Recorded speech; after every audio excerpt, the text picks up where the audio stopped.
Welcome to Why LinkedIn. Here's what we are going to cover. Why LinkedIn works for freelancers. LinkedIn versus other platforms. Trust and professional context. Long-term asset versus short-term reach. And realistic expectations. Pro tip: watch the video in 1.5 or 2 times speed to save some time. Why LinkedIn works for freelancers.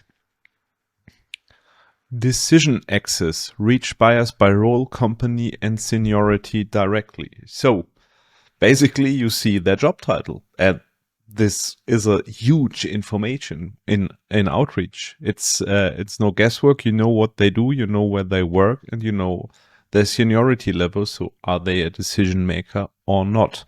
This is huge. I mean, compare this with like an offline event where you meet someone, you have to ask. And here you see it.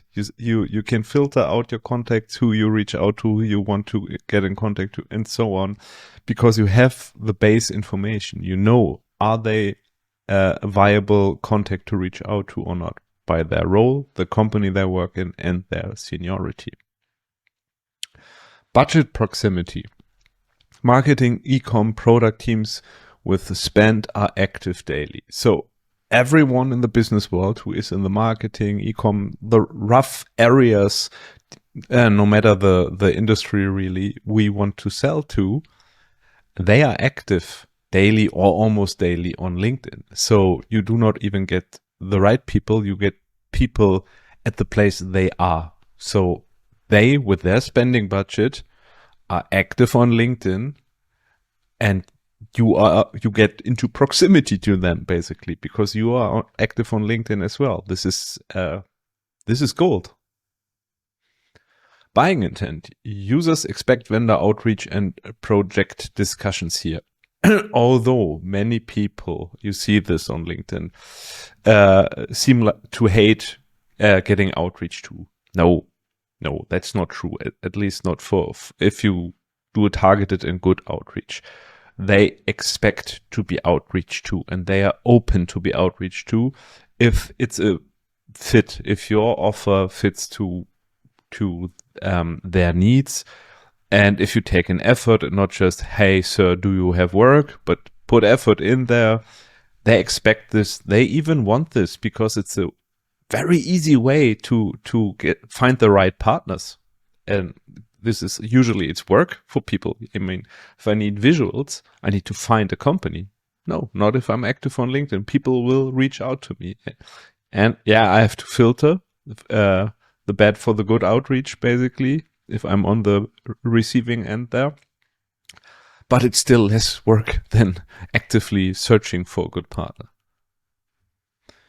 Search leverage. Find exact ICP instead of broad audiences. Yeah. Your ideal client profile, you will find them there.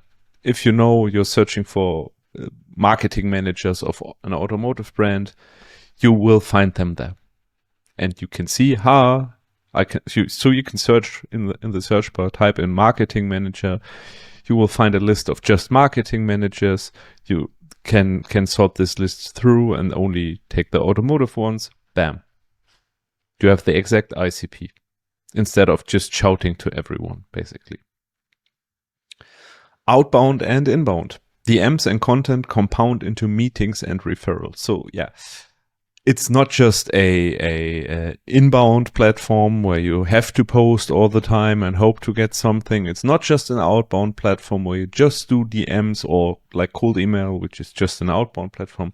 It's both combined, and this is the power of it, because both pillars, so to speak, compound. LinkedIn versus other platforms. Intent gap. Portfolio sites show skill. LinkedIn shows buyer solutions. So other than on Behance, for example, or maybe even Instagram, you can show your portfolio. Yeah, it's, hey, nice images, but you can do this on LinkedIn as well. Presentation for portfolio will not be as great as on Behance, but you can do it decent enough. Plus, they will see basically your CV, that they will see what you comment, what you write. So yeah, they basically they see what you have to offer, and you see what they have to offer and look for. So it goes in both directions. The intention is clear. We know what can that person do for me and my business. This goes for you and this goes for them. So everything is way more clear than on other platforms for both sides in communication. Audience mismatch. Instagram, TikTok optimize for attention, not procurement. So yeah, if you are on those platforms, you will get a lot of views by other artists or by, I don't know, your family members, whoever you're connected with there. So it's a huge audience mismatch. You don't want to just be seen by a lot of people. You want to be seen by the right people who might buy your services. So yeah, and on Instagram and TikTok, the vast majority there are private people. On LinkedIn, everyone is there for business. DM advantage, direct access to titles, beats, contact forms, and guessing. Yeah, so even if you write to them or someone writes to you, you will always see the small message below the name, so title. So in every DM conversation, it's way more clear who am I writing with, do I want to answer or not. On Instagram, I just see the profile. I have to click on the profile to see who's writing there.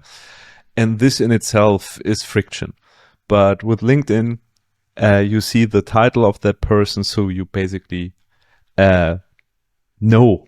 You don't have to guess. And more important, the people you reach out to don't have to guess what you have to offer, which, if crafted correctly, will create way higher answer rates than on Instagram, for example.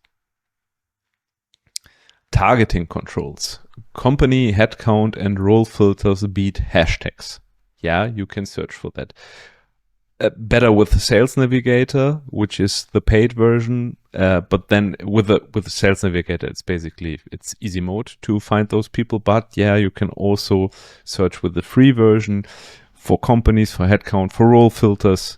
You can just, control your targeting, control who you want to reach out to by those metrics, other than on Instagram or TikTok. Yeah, you can maybe try to find companies, but people who work in that companies and are the marketing manager, try to find them. Try to find the marketing manager of, I don't know, IKEA on Instagram.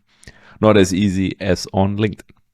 If you've made it this far, it shows that you're really interested into the 3D freelance business topic. So best join our community and, of course, subscribe for more content like this. Trust and professional context. Real identity, names, roles, and histories create instant credibility.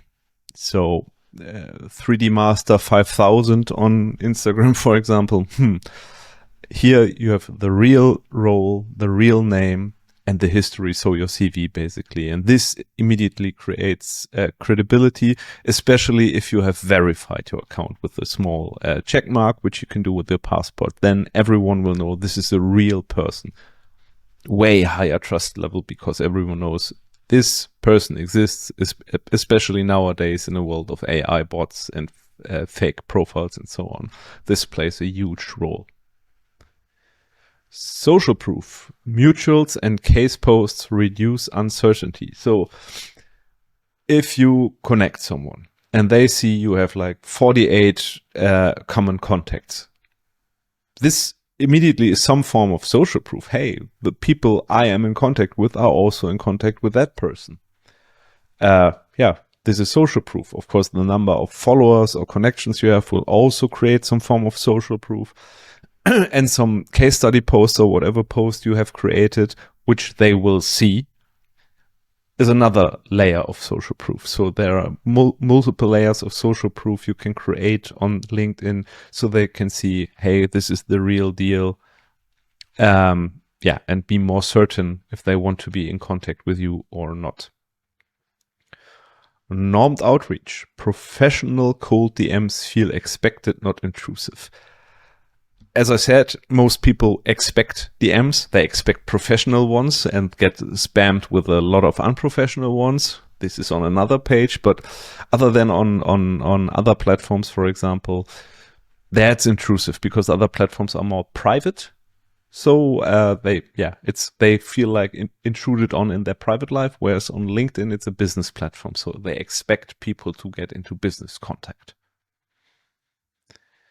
Reputation trail. Consistent activity signals reliability.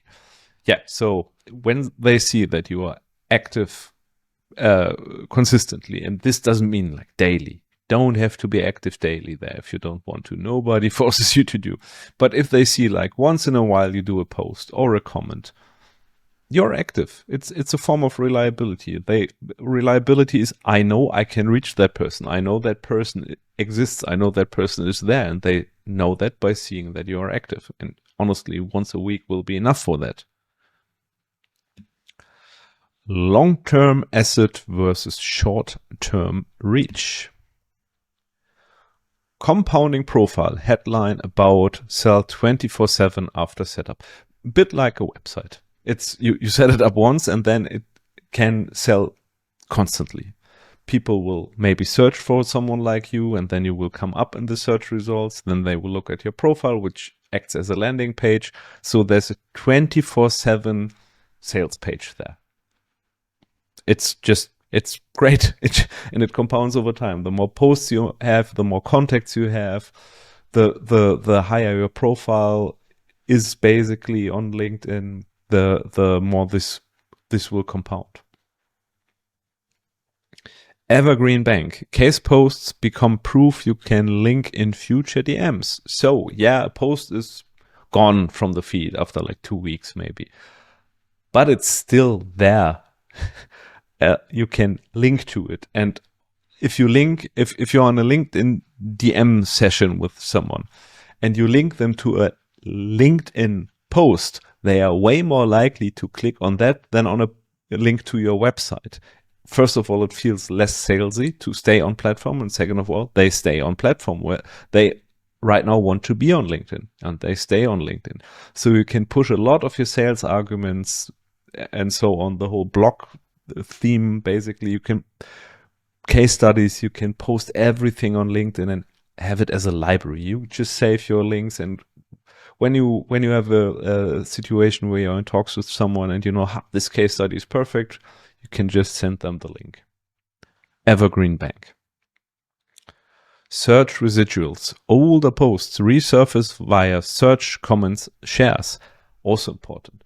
In the feed, posts will be gone after a few weeks, but you can resurface your own posts. You can repost them.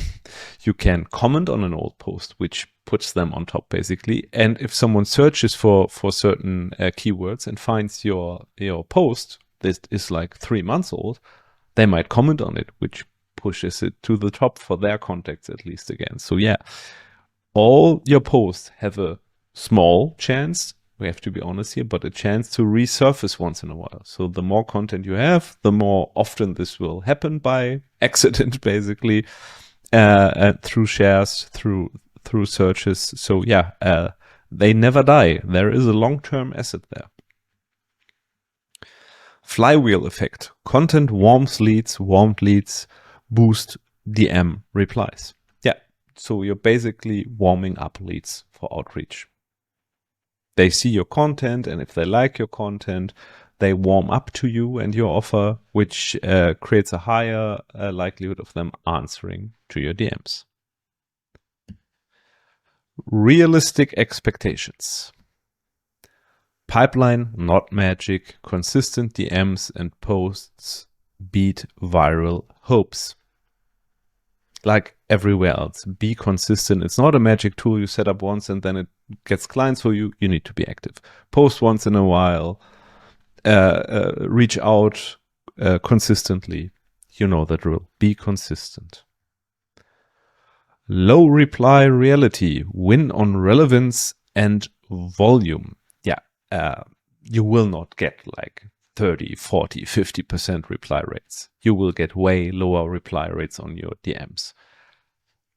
But as long as you get some replies and those replies turn into clients, this is all you need. So you need a bit of a volume for that. And and you can pump it by relevance. The better your targeting is, so who you reach out to, and the better the matching of your offer to their pain point is, always the topic of niching, the more likely they will reply. Call still required. LinkedIn opens doors, sales happen on calls. So yeah, you start a conversation there, you get people intrigued, but you close the deal in a sales call.